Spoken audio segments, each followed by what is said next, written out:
Hello and welcome to the Attitude Academy. I am Turab Haider. Today we are discussing about a important topic e-accounting. जैसा कि आप सभी को पता है आज का जो वर्ल्ड है वो मोबाइल फ्रेंडली है। ठीक है, हर कोई चाहता है कि फिंगर टिप पे उसका काम हो जाए।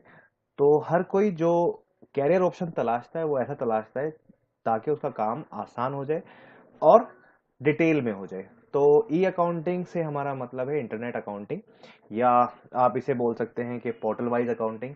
तो इसमें कैरियर कैसे बन सकते हैं और क्या क्या रिक्वायरमेंट पड़ती है और होता क्या क्या है, वो आज सारी चीजें हम इसके अंदर डिस्कस करेंगे।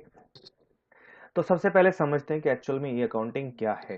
ठीक है, तो हम समझेंगे what is E accounting. Actual में ई अकाउंटिंग है क्या, पैन टैन जीएसटी रजिस्ट्रेशन क्या होते हैं, जीएसटी रिटर्न्स क्या होती हैं, ई फाइलिंग आईटीआर क्या होती है। ठीक है, then TDS and TCS returns क्या होती हैं। तो सबसे पहले बात कर लेते हैं व्हाट इज ई अकाउंटिंग। जैसा कि आप सभी को मैंने बताया कि 99% लोग मोबाइल यूजर्स हैं या मोबाइल यूज करते हैं किसी ना किसी वे में। तो वो चाहते हैं कि उनका काम आसान हो। तो e accounting means in e accounting और online accounting is new development in field of accounting. ये एक नया डेवलपमेंट है अकाउंटिंग के फील्ड में। It means all your transactions will record in online server और database। तो जितना भी आपका काम है या जितना भी आपका डाटा है वो सारा ऑनलाइन सर्वर पे या डाटाबेस में रिकॉर्ड होगा।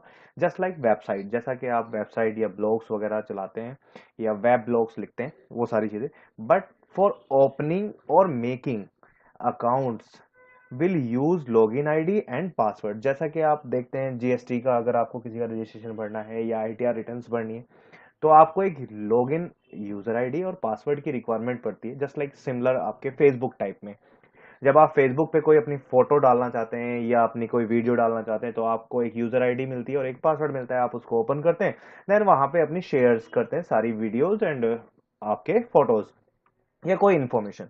ठीक है, इसी तरह से जब आप आईटीआर्स की बात करते हैं या फिर पैन की बात करते हैं या टेन की बात करते हैं तो सारी चीजें ऑनलाइन होती हैं।